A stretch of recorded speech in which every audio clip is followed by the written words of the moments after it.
हमारे चैनल को सब्सक्राइब करें और बेल आइकन दबाएं। 58 वर्षीय सुमन जाधव के पति रमन जाधव 3 साल पहले चल बसे। तब से सुमन जाधव ज्यादातर घर पर ही रहती हैं।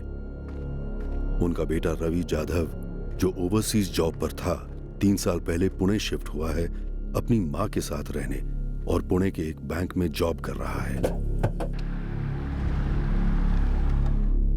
सुमन की बेटी मनीषा पाटिल की 2 साल पहले शादी हुई और वो नागपुर में अपने पति रमेश पाटिल के साथ रहती है। इतना का सुसाइड नोट पढ़ूंगा ना। सुमन अपना अधिकतम समय पूजा पाठ, घर काम और टीवी देखने में बिताती हैं।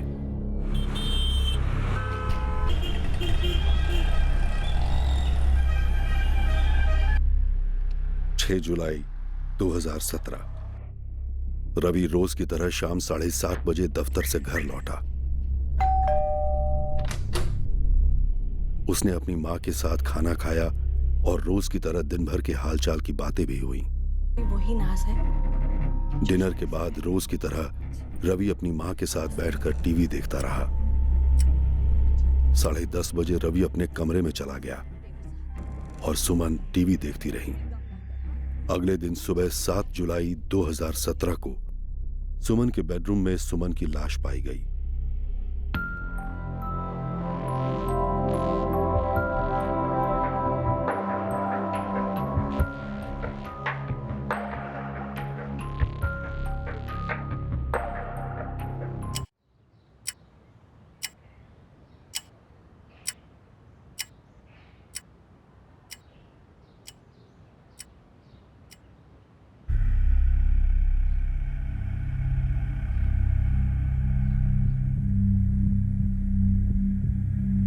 ठीक 8:30 बजे उसी समय मैं ऑफिस के लिए निकलता हूँ। रवि 8:30 से पहले तुम अपने रूम से नहीं निकलते? अखबार पढ़ने, चाय पीने या फिर मॉर्निंग वॉक के लिए? मॉर्निंग वॉक ट्रेडमिल पे हो जाती है, न्यूज़ लैपटॉप पे और फिर तैयार होके ऑफिस के लिए निकलता हूँ। तब तो तुम्हारी माँ क्या करती है? सुमन जी तो जल्दी उठती होंगी। 6 बजे उठ जाती थी, उसके बाद पूजा पाठ में लग जाती। जब तुमने अपने बेडरूम का दरवाजा लॉक पाया तो तुमने अपनी माँ को फोन किया उनके मोबाइल पर? उठा नहीं रही थी वो।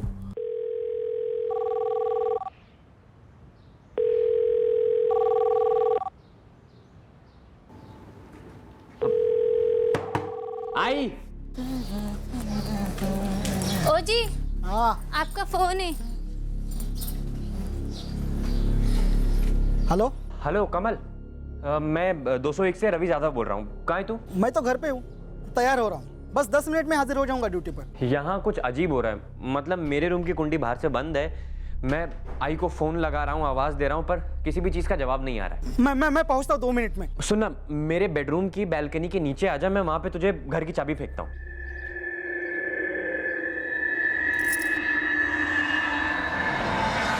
चाबियों का एक सेट तुम अपने पास रखते हो रवि? जी। जो तुम अपने बेडरूम में रखते हो? हाँ। रवि, जब हम तुम्हारे फ्लैट में गए थे तब हमने देखा कि चाबियों का एक सेट ड्राइंग रूम में लटका हुआ था। वो मेरी आई का सेट था।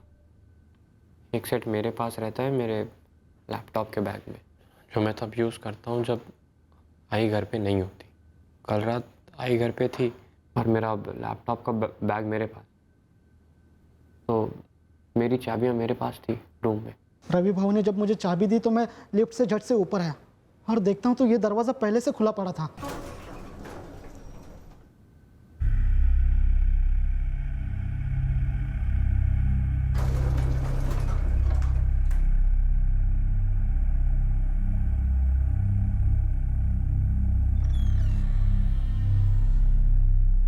सुमन माँ जी, सुमन माँ जी। कमल, आई घर पे नहीं है क्या? वो माँ जी जवाब नहीं दे रही। तू एक काम कर, आके मेरा दरवाजा बाहर से खोल। वैसे तो मैं किसी के घर में ऐसे जाता नहीं हूँ, लेकिन रवि भाऊ अंदर कमरे में बंद थे और आवाज दे रहे थे, तो इसलिए मैं अंदर दाखिल हो गया। कमल, मेरे बेडरूम का दरवाजा बाहर से खोल जल्दी। हाँ, पर आप कौन से कमरे में हैं? आवाज आ रही कमल? हाँ हाँ। रवि भाऊ, वो आपके घर का दरवाजा पहले से खुला है। मेरे रूम का दरवाज़ा बाहर से बंद, घर का दरवाज़ा खुला। समझ नहीं आ रहा था क्या हो रहा है।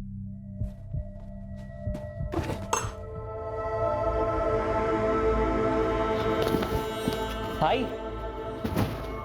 हाय हाय हाय हाय हाय हाय, उठना हाय।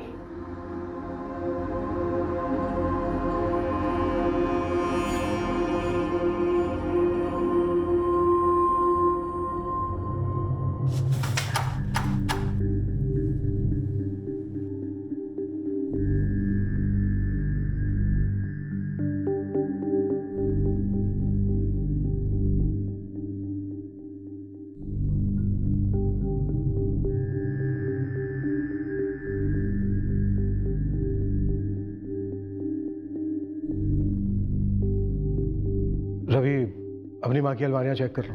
वैसे हमें लगता तो नहीं है कि किसी चीज़ को हाथ लगाया गया है, फिर भी अगर कोई कीमती चीज़ मिसिंग है तो तुम ही बता सकते हो। लॉकर भी।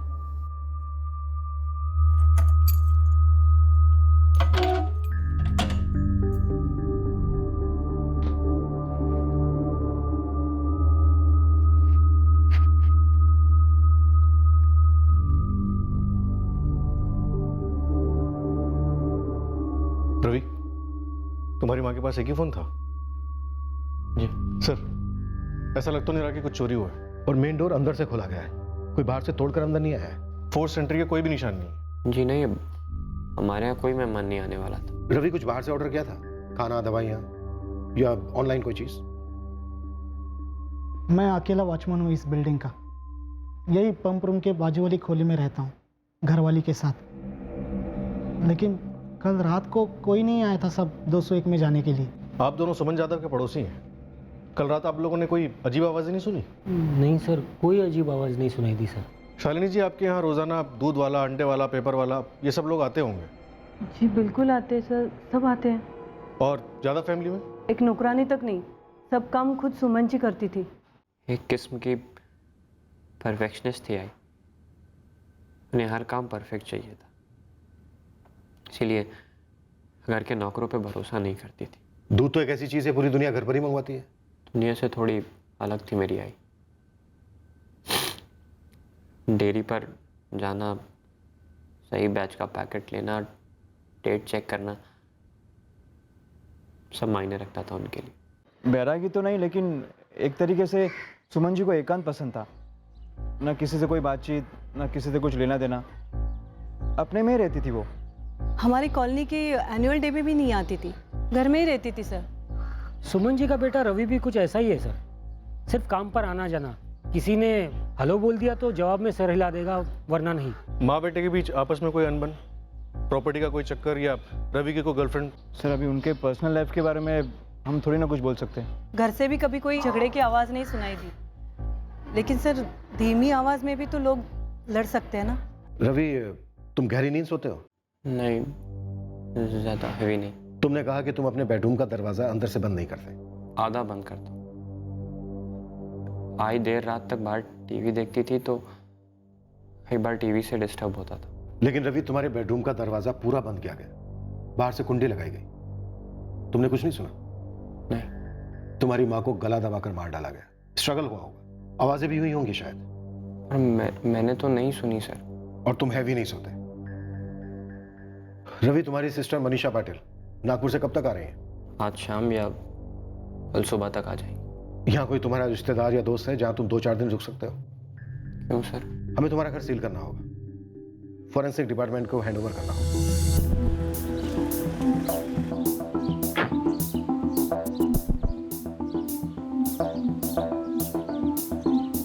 मात्रे फॉरेंसिक टीम को बोलो कि ये रूटीन चेक नहीं है, डबल स्कैन करें, 1-1 इंच। फोर्स एंट्री नहीं हुई है, घर में चोरी नहीं हुई है। रवि के बेडरूम का दरवाजा बाहर से बंद था और बगल के रूम में रवि की मां को गला दबाकर मार डाला गया, उसे पता तक नहीं चला। उसे सुबह 8:30 बजे पता चला जब वो अपने बेडरूम का दरवाजा नहीं खोल पाया। ये सिर्फ इम्पॉसिबल नहीं है, ये एब्सर्ड भी है। डोंट वरी मात्रे, एक भी जगह नहीं छूटेगी।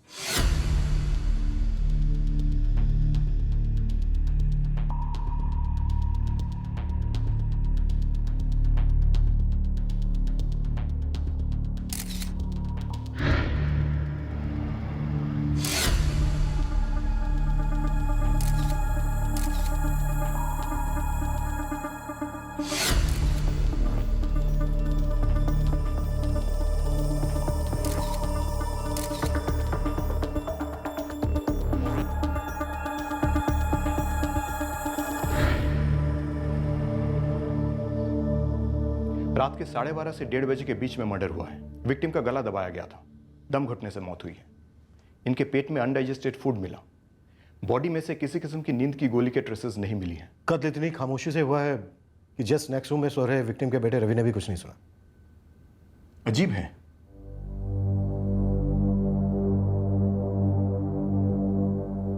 डॉक्टर, कलाइयों पर ये निशान? ये स्ट्रगल के मार्क्स नहीं है, ये बैंगल्स के निशान हैं। ये आपको ऐसे मार्क्स इनके गले पर भी मिलेंगे। चेन या मंगलसूत्र का होगा। लेकिन डॉक्टर, लाश पर से हमें ना तो कोई बैंगल्स मिले हैं और ना ही गले की चेन। किलर ने चुराए होंगे। मर्डर का भी शायद यही मोटिव होगा।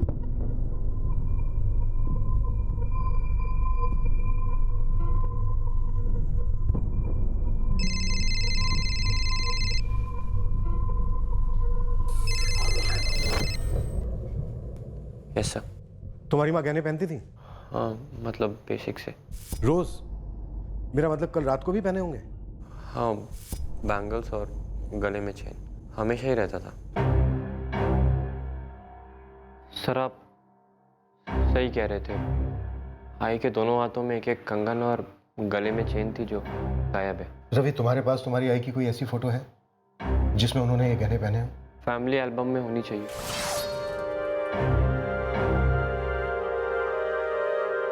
अंदाजन क्या वैल्यू होगी इन गहनों की? No idea sir. उस वक्त तुम्हारी नजर में नहीं आया जब तूने फर्स्ट टाइम अपनी आई की बॉडी देखी कि बॉडी पर गहने नहीं है? सर आई अगर मरी पड़ी हो तो गहनों पे किसका ध्यान जाता है? कल रात तुम्हारे घर कोई आया होगा और उसे पता था कि तुम घर पर हो। अगर वाकई में कोई आया था, कौन हो सकता है वो? सर मुझे क्या मालूम कौन आया, किस लिए आया, किसने मेरे दरवाजे की कुंडी बाहर से बंद कर दी, या किसने मेरी आई को 2-4 गहनों के लिए मार दिया। 4 साल से बिल्डिंग में ड्यूटी कर रहा हूँ। आप हर एक फ्लैट में जाकर पूछ लीजिए कि कमल ने कभी कोई गड़बड़ की है क्या। कमल तो जब ड्यूटी पर था तब फ्लैट नंबर 201 में कोई आया, सुमन जाधव का कत्ल किया और गहने चुराकर भाग गया। उसका आना जाना तूने कुछ नहीं देखा? मैं 12 बजे तक अपनी कुर्सी पर डट कर बैठा था।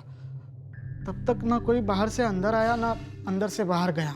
और 12 बजे के बाद सो गया पौवा मार के? नहीं साहब, ड्यूटी पर सिर्फ चाय पीता हूँ और 12 बजे के बाद हर 1 घंटे में बिल्डिंग के चक्कर लगाता हूँ।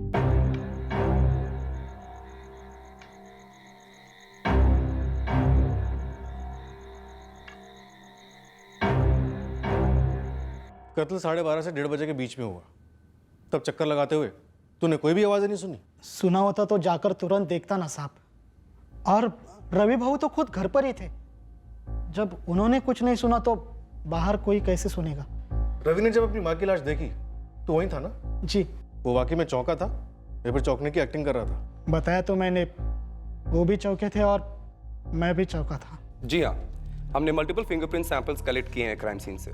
बस अब सेपरेटिंग चल रही है ये पता करने के लिए कि फिंगरप्रिंट्स एग्जैक्टली कितने लोगों के हैं। जतिन, उस बिल्डिंग में, उस कॉलोनी में, यहाँ तक कि पूरे इलाके में एक भी सीसीटीवी नहीं है जिससे हम ये पता कर सकें कि कोई बाहर से आया था या नहीं। सीसीटीवी नहीं हो तो क्या हो गया?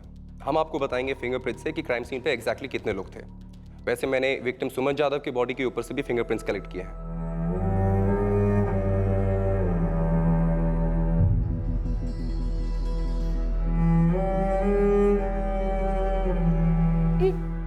कैसे हुआ? मालूम नहीं। कहीं उमेश काका ने तो नहीं किया? सर जी, आज के टाइम में सोने के गहने बेचने में लेने के देने पड़ जाते हैं। चलो गहने चुराता भी है तो उसके लिए बोनस है, अपनी गर्लफ्रेंड को तो दे देगा पहनने के लिए, बट मोबाइल और कैश पीछे ही छोड़ गया। पक्का कोई झोल है। हाँ शिवा, हमें भी ये लगता है। मामला पर्सनल है, इसे चोरी का रंग दिया जा रहा है। सर रात को इतनी लेट किसी जान पहचान वाले के लिए दरवाज़ा खोली होगी सुमन जाधव, या फिर किसी जान पहचान वाले ने किसी पेशेवर को भेजा होगा। मैं सुपारी मार्केट में इंक्वायरी करता हूँ और सारे हिस्ट्री शीटर्स को खंगालता हूँ। आपके सगे काका, आपके स्वर्गवासी पिता के छोटे भाई? यस सर, उमेश जाधव है उनका नाम। उन्हीं पर आपको शक क्यों है मनीषा जी? क्योंकि सर एक वही है जिनसे हमारी अनबन रही है। प्रॉपर्टी? जमीन काका बेचना चाहते थे और बाबा बेचना नहीं चाहते थे। दादू ने मरने से पहले जमीन आधी आधी करवाई थी बाबर काका के नाम। मुझे सब उमेश काका का ही कराया हुआ लगता है। क्या रवि, क्या नॉनसेंस है? हाँ? सुमन भाभी के मर्डर के बारे में पुलिस मुझसे पूछताछ करना चाहती है? मुझे नहीं पता उमेश काका। तुझे पता है पुलिस वाले कितनी बदतमीजी से मुझसे फोन पे बात कर रहे थे? वो कह रहे थे कि रमन भाऊ से मेरी दुश्मनी थी। मैं क्या करूं उमेश काका, मैंने किसी को कुछ नहीं बताया। तो कौन बोलेगा? हाँ, कौन बोलेगा? मनीषा आ गई क्या नागपुर से? तभी मनीषा ने ही मेरे खिलाफ पुलिस को उकसाया होगा, या फिर तुम दोनों ने।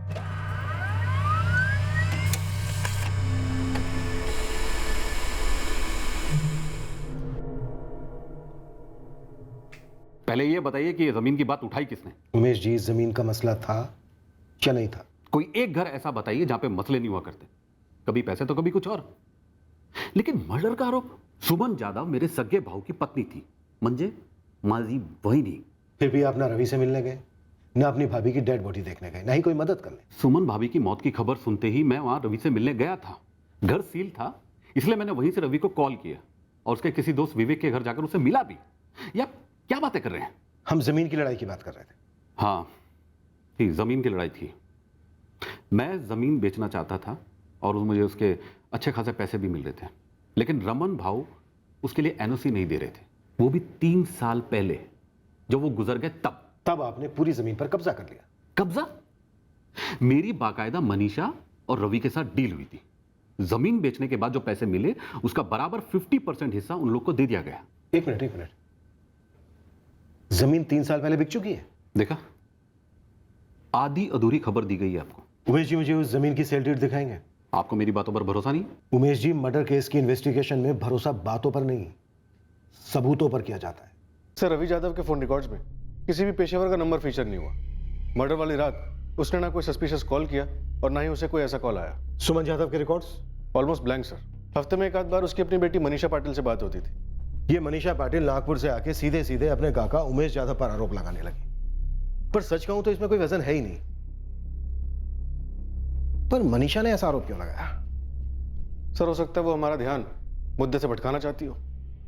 पर ये असली मुद्दा है क्या मात्रे? उमेश काका वाली बात छोड़कर मुझे और कुछ सूझा ही नहीं। रवि, ठीक से याद करो, बेल बजने की, दरवाजा खुलने की आवाज हुई थी? अगर आवाज होती तो मैं बाहर जाता ना देखने की कौन है। या अगर अटैक होता और शोर होता तो मैं अंदर कैसे सोया रहता।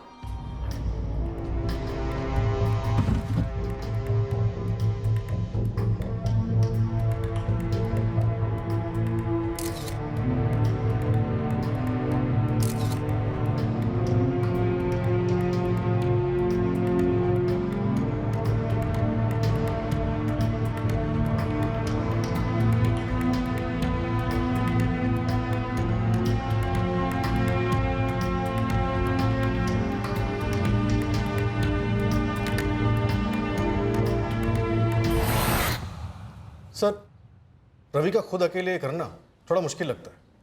हाँ, अपनी मां सुमन यादव के बेडरूम तक जाना, उसे मारना, इतना रवि खुद कर सकता है। रवि अपनी मां सुमन यादव को मारने के बाद खुद जाकर घर का मेन डोर खोल सकता है और उसे खुला भी छोड़ सकता है।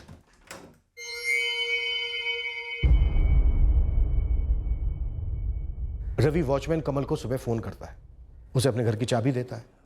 वॉचमैन कमल ऊपर आता है, फिर दोनों मिलकर रवि की मां की बॉडी को डिस्कवर करते हैं।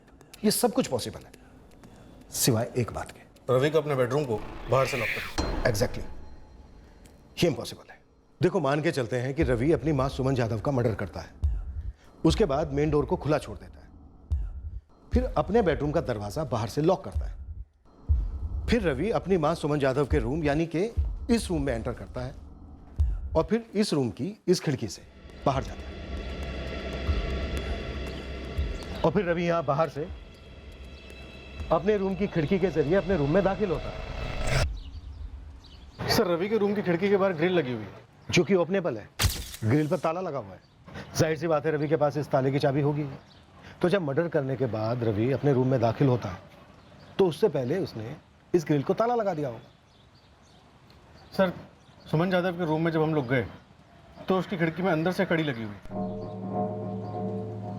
हो सकता है कड़ी लगी ना हो और सुबह हमारे यहाँ पहुंचने से पहले उसने अपनी माँ की मौत के दुख में आंसू बहाते बहाते चुपके से कड़ी लगा दी।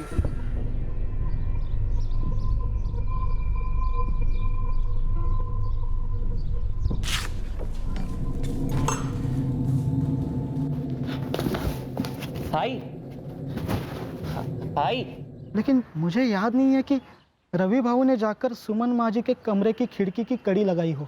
कमल, तुझे इतना तो याद है ना कि जब तू घर में दाखिल हुआ तो रवि के बेडरूम का दरवाजा बाहर से बंद था या खुला? नहीं साहब, बंद था। मैंने खुद अपने हाथों से कुंडी खोली। कहीं ऐसा तो नहीं है कि तेरे रवि भाऊ का तुझे फोन करना, बालकनी से चाबी देना, तेरा ऊपर जाना, रवि के बेडरूम का दरवाजा बाहर से खोलना, ये सब मनगढ़ंत है?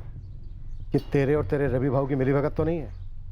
कहीं ऐसा तो नहीं है कि तुम दोनों ने मिलकर रवि की माँ का कत्ल किया है? आप जिसकी चाहेंगे उसकी कसम खाऊंगा मैं। चाहिए तो आप सोसाइटी में किसी से भी पूछ लीजिए मेरे बारे में, कोई भी बताएगा। रवि हमारे साथ पिछले 3 सालों से काम कर रहा है। वो एक बहुत ही शार्प, फोकस्ड और सीनियर एम्प्लॉई है। सर, मैं आपके गोल गोल सवालों का सीधा जवाब दूं? मेरा फ्रेंड अपनी मॉम से बहुत प्यार करता था, काफ़ी अटैच था। उसका सुमन आंटी का मर्डर करना इम्पॉसिबल है सर, नो चांस। सर, आप मेरे भाई रवि पर शक कर रहे हैं? मनीषा जी, क्या आपके भाई रवि के पास आपकी माँ को मार डालने का कोई कारण था? सिर्फ मेरी माँ? सर, वो रवि की भी माँ थी, और कोई अपनी माँ को कैसे मार सकता है? सर, आपको पता है जब बाबा की डेथ हुई थी तब रवि ऑस्ट्रेलिया में टॉप जॉब पर था। सब छोड़ छाड़ कर यहाँ पर आया आई की देखभाल करने के लिए। क्यों? क्योंकि आई ऑस्ट्रेलिया तो क्या, घर से बाहर निकल के मेन रोड तक नहीं जा पा रही थी, पूरी तरह से डिप्रेशन में थी। सर, रवि ने आई को धीरे धीरे ठीक किया और आप कह रहे हैं रवि आई को मार डालेगा? रवि सिंगल क्यों है मनीषा जी? क्या उसकी कोई गर्लफ्रेंड नहीं थी, या फिर थी जिसे आपकी आई रिजेक्ट कर चुकी थी? मेरी आई को रवि की किसी भी पसंद से कोई ऑब्जेक्शन नहीं थी, और अगर रवि की कोई गर्लफ्रेंड होती तो सबसे पहले वो मुझे बताता। क्या रवि हर चीज आपसे सलाह मशवरा करके करता है? कहीं आप उसकी रिमोट कंट्रोल आई तो नहीं? आई कम ढाल। ढाल? किस बात की ढाल? रवि ने जब कुछ किया ही नहीं तो मेरी वाइफ मनीषा क्या छुपाएगी? तुम्हारी वाइफ सीधा नागपुर से आती है, हमारे सामने उमेश काका का नाम लेती है और उस जमीन का डिस्प्यूट उठाती है जो 3 साल पहले सॉल्व भी हो चुका था। लेकिन उमेश काका वाले मसले के अलावा ज्यादा फैमिली का कभी किसी के साथ कोई पंगा हुआ ही नहीं था सर। कत्ल वाली रात घर पर कौन था? रवि। लेकिन शक रवि पर नहीं, सीधा उमेश काका पर। आप ये कहना चाहते हैं कि रवि ने अपनी आई का कत्ल कर दिया? ऑस्ट्रेलिया में थे, खुश थे वो? जी। वो लाइफ छोड़ छाड़ के यहाँ पुणे में आ गए अपनी माँ के लिए। माँ को वहाँ क्यों नहीं बुलाया? उन्हें नहीं आना था। वहाँ ऑस्ट्रेलिया में कोई ऐसा था, कोई गर्लफ्रेंड या फियांसी जो यहाँ इंडिया में नहीं आना चाहती थी, या फिर आना चाहती थी लेकिन तुम्हारी माँ ने उसे रिजेक्ट कर दिया था? सर, एक तो सिडनी ऑस्ट्रेलिया में मेरी कोई गर्लफ्रेंड नहीं थी, दूसरा मैं यहाँ पे अपनी माँ की देखभाल करके बहुत खुश था। वो अकेली हो गई थी बाबा के जाने के बाद। आई एक तरीके से डिप्रेशन में थी। जब बाबा थे आई सब कुछ शेयर कर पाती थी। बाबा उनके बेस्ट फ्रेंड थे। वो साथ कुकिंग करते, साथ सीरियल्स देखते। उनकी एक सेट लाइफ थी, एक ऐसी गाड़ी जो प्यार के पेट्रोल पर चलती थी। वो गाड़ी बंद पड़ गई। बड़ी मुश्किल से मैं आई को वापस थोड़ा ट्रैक पर ले आया। आई अब सिर्फ उस वक्त बात करती थी जब मैं ऑफिस से लौटता और उनके साथ खाना खाता। मुझे सीरियल्स में कोई इंटरेस्ट नहीं है, फिर भी मैं उनके साथ बैठकर देखता, सिर्फ इसलिए ताकि वो अकेला महसूस ना करे। मैं यहाँ सिर्फ उनके लिए आया था, आई के लिए। तो फिर मार क्यों डाला उन्हें? रवि, बहुत मुश्किल है तुम्हारी बातों पे यकीन करना कि तुम काम पर निकलने से पहले अपने बेडरूम से बाहर कदम तक नहीं रखते। तुम ऑस्ट्रेलिया से यहाँ सिर्फ अपनी माँ के लिए आए। तुम ऑफिस के अलावा अपना सारा टाइम अपनी माँ के साथ बिताते थे। इसके बावजूद तुम्हारा ध्यान तक नहीं गया कि तुम्हारी माँ की लाश में से गहने गायब हैं। सर, जहाँ तक रूम से बाहर निकलने की बात है तो ऐसा अक्सर होता था। आई सुबह जल्दी उठ जाती, पूजा पाठ में लग जाती और फिर घर के काम काज करती, और मैं उनकी किसी भी काम में मदद करूं उन्हें मंजूर नहीं था। तो अब ऐसे में मेरे कमरे की कुंडी बाहर से बंद है और उसके बगल के कमरे में मेरी आई की लाश रात भर पड़ी है, ये मुझे कैसे मालूम होगा? और आई की लाश देखकर मैं खुद इतने शॉक में था कि नहीं गया ध्यान गहनों।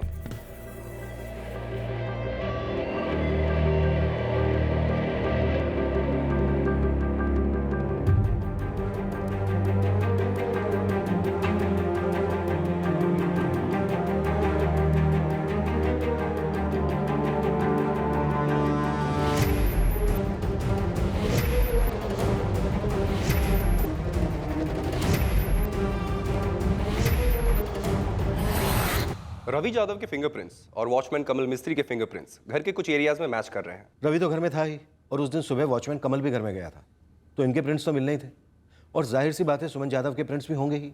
लेकिन सर, विक्टिम सुमन यादव, बेटा रवि और वॉचमैन कमल के अलावा हमें घर से फिंगरप्रिंट्स का एक चौथा सेट भी मिला है। चौथा सेट? जी सर, ये फिंगरप्रिंट्स क्राइम सीन पर मौजूद है और काफी ताजे हैं।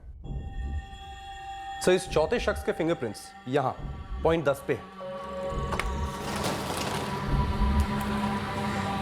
और यहां खिड़की के इस पार्ट पे पॉइंट 11 तक। यहाँ रवि के बेडरूम की कुंडी पर वॉचमैन कमल के प्रिंट्स होंगे? हाँ है, लेकिन कमल के अलावा उसी चौथे रेस में कैरेक्टर के फिंगरप्रिंट्स भी इस कुंडी पर से मिले हैं। पॉइंट 1 पर इस मेन डोर पे भी कमल के फिंगरप्रिंट्स मौजूद हैं, क्योंकि उसने भी दरवाजा खोला था। और फिर उस चौथे शख्स के फिंगरप्रिंट्स भी यहाँ पे हैं। जितनी ये चौथा शख्स मेल है या फीमेल? हैंड की साइज और उंगली की चौड़ाई से अंदाजा लगाया जा सकता है कि ये चौथा शख्स कोई मेल ही है। एक इंट्रूजन हुआ था, कोई घुसपैठ हुई थी इस घर पे सुमन यादव के कमरे में। हमें इस चौथे शख्स के फिंगरप्रिंट सुमन यादव के बॉडी पर से भी मिले हैं। सर, ये प्रिंट्स मुझे सुमन यादव के गले के रीजन से और दोनों कलाइयों से मिली है। उसने गला दबाया, गले की चेन निकाली और दोनों कलाइयों से सोने के कंगन भी निकाले। सर, मैंने इस पूरे क्राइम सीन को इस चौथे मेल के फिंगरप्रिंट्स और फुटप्रिंट्स को मिलाकर एक थ्योरी बनाई है। हमारा ये मेल सस्पेक्ट इसी खिड़की से अंदर आया होगा। तो हम ये मान के चलें कि सुमन यादव ने एक खिड़की खुली रखी थी? हाँ, या शायद खिड़की बंद रखी होगी लेकिन कड़ी नहीं लगाई होगी। सो हमारा ये सस्पेक्ट अंदर आता है और सबसे पहले वो पलटकर खिड़की की कड़ी लगा देता है। यहाँ बेड पे मिसेस सुमन यादव सोई हुई होगी, सस्पेक्ट ने अटैक किया होगा, दोनों के बीच में स्ट्रगल हुई होगी। सस्पेक्ट सुमन जी के साथ में नीचे गिरा होगा, क्योंकि यहाँ बेड के एज पे और फ्लोर पर से भी उसके प्रिंट्स मिले। मर्डर करके गहने उतारकर सस्पेक्ट इस दरवाजे की तरफ बढ़ा होगा।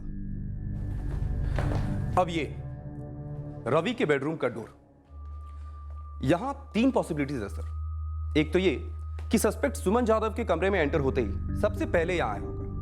उसने रवि यादव के कमरे को खोलकर देखा होगा। उसने देखा कि अंदर एक जवान आदमी सोया हुआ है। उसने चुपचाप दरवाजे को बंद किया और कुंडी लगा दी होगी। वापस गया, सुमन यादव का मर्डर किया और लूट भी। नाउ सेकंड पॉसिबिलिटी, हो सकता है कि उसने पहले मर्डर कर दिया हो, उसके बाद यहां आया। उसने अंदर देखा कि अंदर रवि सोया हुआ है, उसने दरवाजे को बाहर से लॉक कर दिया। थर्ड पॉसिबिलिटी ये भी हो सकती है कि उसने रवि यादव के कमरे को खोलकर देखा ही ना हो, डायरेक्टली बाहर से कुंडी लगा दी हो। फिर सस्पेक्ट यहां आया होगा, इधर इस मेन डोर, चुपचाप दरवाजा खोला होगा और दरवाजा खुला छोड़कर चला गया होगा। हो सकता है ये पर्सनल दुश्मनी का मामला हो ही नहीं, कोई रैंडम लुटेरा अंदर आया, मर्डर किया, लूटा और निकल लिया। एग्जैक्टली।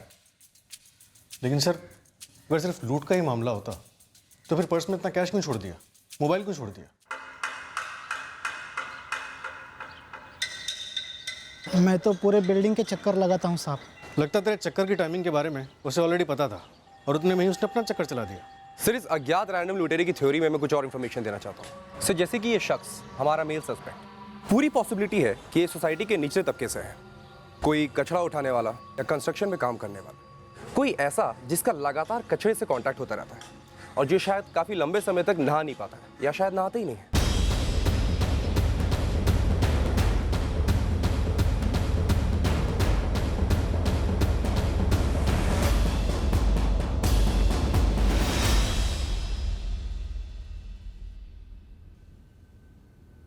सो हमने इस चौथे अनआइडेंटिफाइड फिंगरप्रिंट की एनालिसिस की है और हमें इसमें बैक्टीरिया मिला है। ये बैक्टीरिया ज़्यादातर सड़ते कूड़े में पाए जाते हैं, जैसे कि गटर्स, नाले, गार्बेज डंप्स।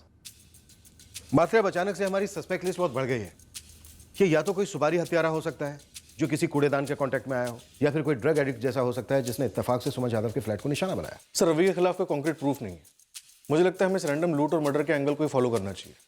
देखते हैं क्या हाथ लगता है।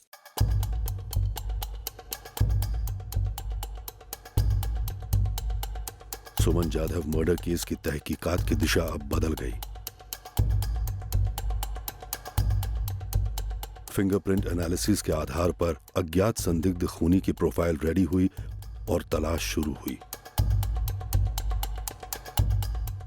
शहर के सारे ज्वेलरी शॉप को चुराए गए गहनों की सेल के बारे में आगाह कर दिया गया,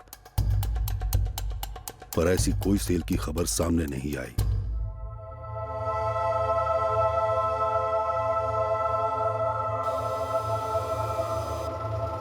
तहकीकात की इस नई दिशा से एक संभव संदिग्ध होने की पहली जानकारी एक बिल्डिंग कंस्ट्रक्शन साइट से आई। एक शंकर है और एक विश्वास, और दोनों अचानक से बिना बोले कहीं चले गए। मोहन भाई, आप मुझे डेट बता सकते हो? क्योंकि लूट और मर्डर 6 की रात को हुआ था, 6 जुलाई। ये दोनों 8 जुलाई से गायब है। कहाँ गए होंगे कुछ पता है? वैसे तो दोनों भी मेरे ही गांव के, टेकड़ी गांव के। ये शंकर वागे और ये विश्वास गायतोंडे अपनी शिवश्याम अपार्टमेंट जहाँ पे मर्डर हुआ था उसी के पास में एक बिल्डिंग का काम चालू है, वहाँ पे दोनों मजदूरी करते थे और दोनों के दोनों 8 जुलाई से गायब है। शंकर और विश्वास, इन दोनों में से किसी के भी नंबर्स मिले? दोनों के मिले। मैंने पीसीओ से ब्लैंक कॉल भी किया था, दोनों नंबर चालू है।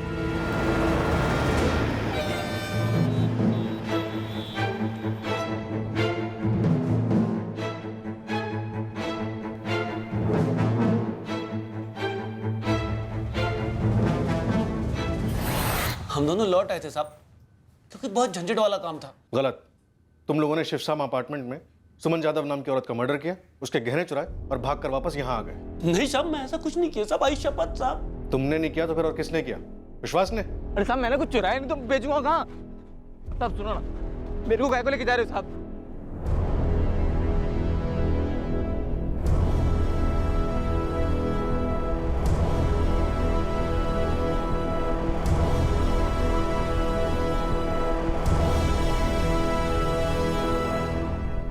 ये शंकर और ये विश्वास, दोनों के घर की तलाशी ली, गहने तो कहीं मिले नहीं, पक्का बेच दिए होंगे। हम लोगों ने ऐसा कुछ नहीं किया साहब। साहब, हम लोगों को तो काफी पहले से प्लान था कि 8 जुलाई आखिरी दिन होगा, काट लेंगे पगार लेकर। हाँ साहब, बगल में मर्डर विडर हुआ, ऐसा कुछ हमको पता भी नहीं चला साहब। शिवश्याम अपार्टमेंट के वॉचमैन पे किसने नजर रखी? ग्रिल से ऊपर बालकनी में कौन चढ़ा तुम दोनों में से?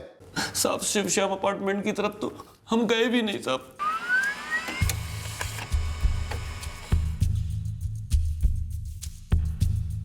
शंकर और विश्वास के फोन रिकॉर्ड्स में तो कुछ नहीं मिला सर। 6 जुलाई को लोकेशन क्या है दोनों की? क्राइम सीन के आसपास भी नहीं है। फिंगरप्रिंट्स मैचिंग के लिए वेट करते हैं फिर। हो सकता है फोन्स पीछे कंस्ट्रक्शन साइट पे कहीं छोड़ दिया हो। जी नहीं सर, शंकर वाघ और विश्वास गायतोंडे, इन दोनों के फिंगरप्रिंट्स हमारे सस्पेक्ट के फिंगरप्रिंट्स के साथ मैच नहीं करते हैं।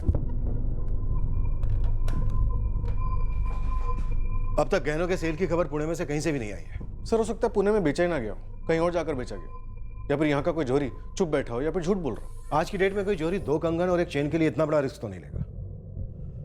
कौन हो सकता है हमारा सस्पेक्ट और कहां छुपा हो सकता है? सस्पेक्ट प्रोफाइल से मैच होने वाले छोटे से छोटे क्रिमिनल को भी क्वेश्चनिंग के लिए राउंड अप किया गया, पर वो एक सस्पेक्ट जो मुजरिम साबित होने वाला था, अब तक पुलिस के रडार से सफलतापूर्वक बाहर रह पाया था। अब ऐसा महसूस होने लगा था कि शायद ये कोई रैंडम लूट का केस ही था जिसमें मर्डर हो गया था। विक्टिम सुमन जाधव की फैमिली धीरे धीरे इस दुखद हादसे के साथ समझौता कर तो रही थी, पर एक सवाल तलवार की तरह लटक रहा था कि आखिरकार उस रात हुआ क्या था जिसके चलते उनके छोटे से परिवार का एक सदस्य उनसे छीन लिया गया। पर एक आदमी था जिसे इस बात से कोई तकलीफ नहीं हो रही थी कि 6 जुलाई 2017 को शिव श्याम सोसाइटी के फ्लैट नंबर 201 में एक भयानक कत्ल हुआ था।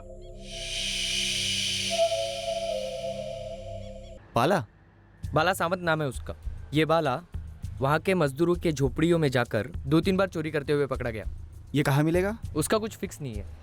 मेरे 2-4 चर्चित दोस्त हैं, मैंने उनको नजर रखने को कहा है। शिवा, 4 दिन हो गए तू और तेरी टीम दिखा करते, लेकिन जब मेरी टीम पहुंचती है तो ठेंगा मिलता है। सबके सब पागल कुत्तों की तरह ढूंढ रहे इस बाला चर्ची को, लेकिन जैसे ये हमें घुमा रहा है, एक बात तो पक्की है। क्या? खून यही किया है और इसको खबर मिली है कि हम सब इसके पीछे पड़े हैं।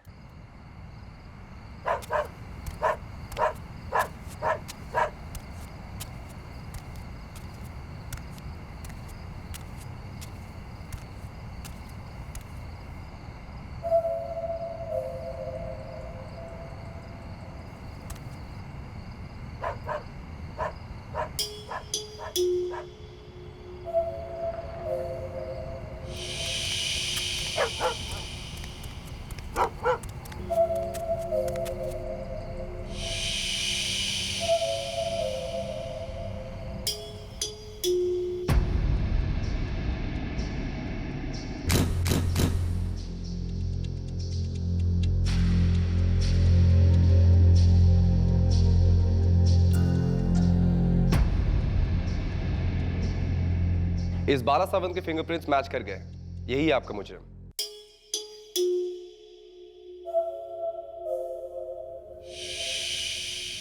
हमें ये पक्का पता है कि ये सब तूने किया है। अब हमें सिर्फ तू ये बता कि तू वहां लूटने गया था और मर्डर किया, या मर्डर करने गया था और लूटा भी? गहने कहाँ है? देख, अगर तुझे ठुकने के बाद बोलने की आदत है तो अभी बता दे, क्यों हम खामा खा अपना गला और टाइम खराब करें।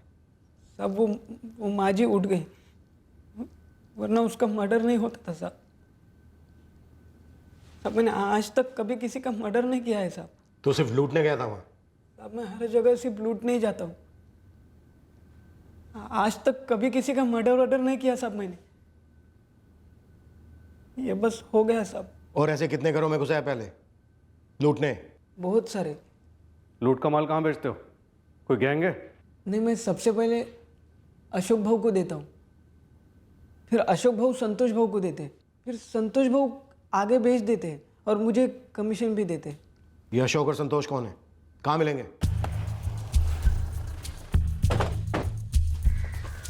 2 सोने की कंगन, 1 सोने की चेन। 7 जुलाई को बाला चर्सी लाया था। हाँ, आप क्या बोल रहे हैं साहब? कौन है ये बाला चर्सी? नशा करके था। निकल जा मेरे घर से बाहर। तेरे बाप ने कभी नशा किया था क्या? चल निकल बाला मेरे घर एक से बाहर। छोटे से गांव से था। 3 साल पहले ड्रग्स की लत जब उसे लग गई, तब उसके घर वालों ने उसे घर से बेदखल कर दिया। बाला को भी अपने परिवार से कोई खास लगाव नहीं था। नशे की तलाश बाला को शहर खींच लाई और उसने अपनी लत पूरी करने के लिए पैसे जुटाने का तरीका भी ढूंढ लिया। अशोक की दुकान पर बाला रोज अपना माल बेचता, पैसे लेकर नशा करता।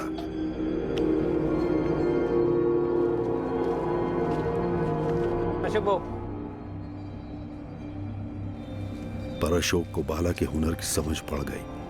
वो उसका मार्गदर्शक बन गया। बे साले बाला, तू तो बड़ा कलाकार निकला बे।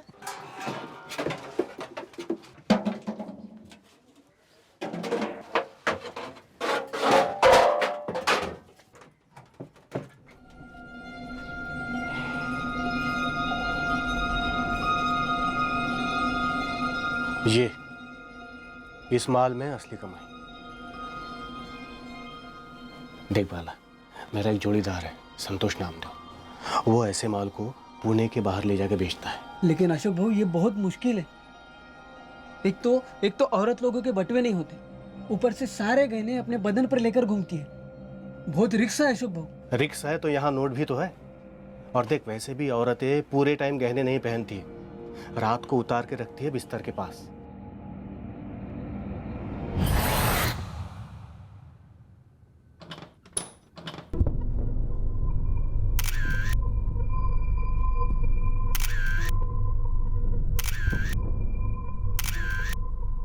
सर, ये तो कई चोरियों का इकट्ठा माल है।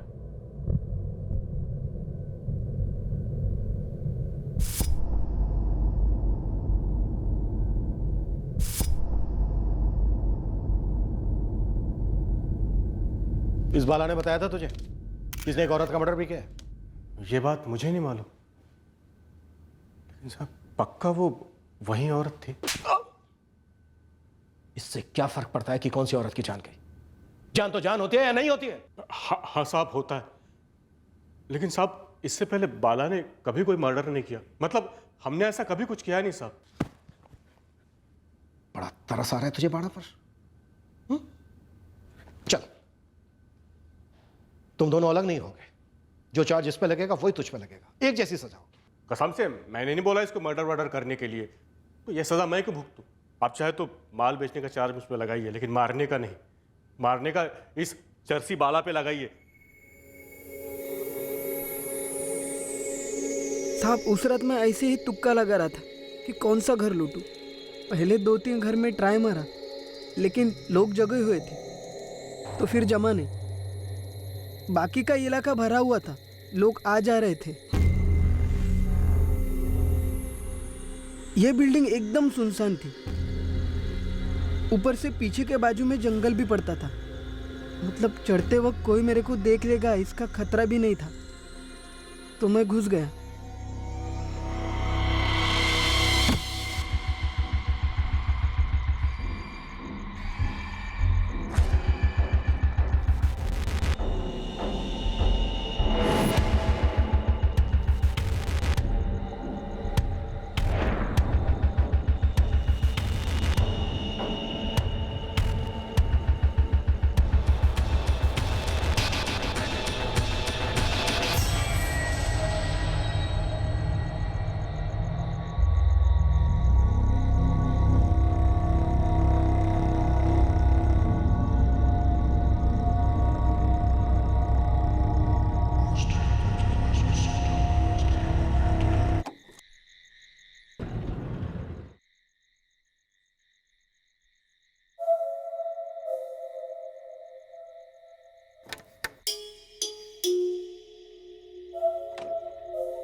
मैं नहीं चाहता था कि कोई कुछ सुने या कोई रोक टोक हो।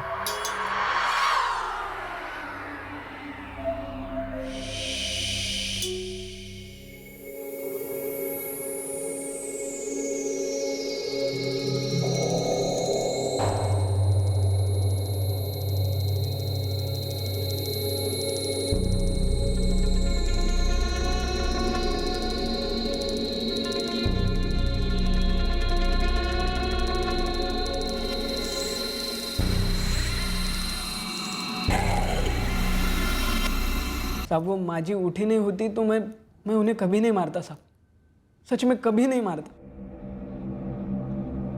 साहब। अपने से मर्डर हुआ ये बात सोच सोच कर ही मेरे पैर थर थर कांपने लगे थे साहब। बाकी कुछ लेने वेने के लिए तलाशी वलाशी हो ही नहीं पाई मुझसे, बस हाथ का और गले का गहना निकाला और भाग गया वहां से।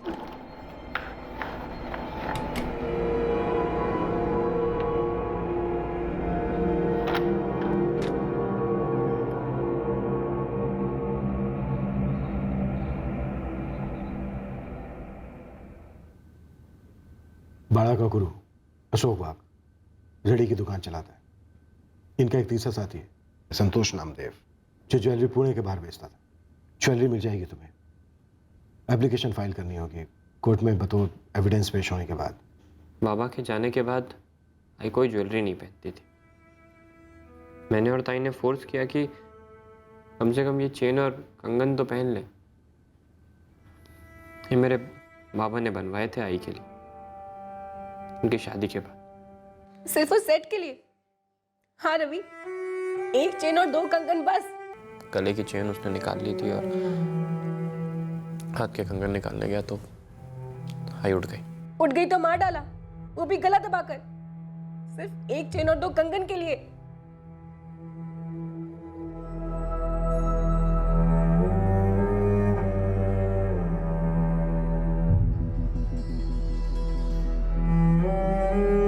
किसी और घर में चोरी के दौरान कोई और उसके रास्ते में आया होता तो ये शक शायद उसे भी बांधता। दूसरों की जिंदगी के प्रति कठोर असंवेदना के लिए ड्रग्स के अलावा कई और मेंटल कंडीशंस हो सकते हैं जो असंतुलन पैदा करते हैं। दरअसल ये एक कड़वा सच है कि कुछ मानसिकताएं मूल से विध्वंस और विकृति से भरी होती हैं। फिर वो किसी की स्टॉकिंग करनी हो, लूट और चोरी हो, या फिर टूटे लव अफेयर से उभरते भयंकर जुर्म हो।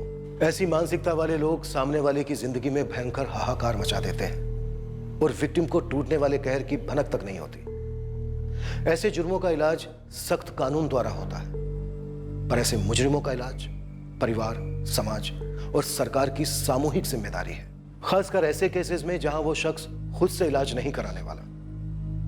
जय Hind. For more updates, subscribe to our channel, click the show links and enjoy watching the videos.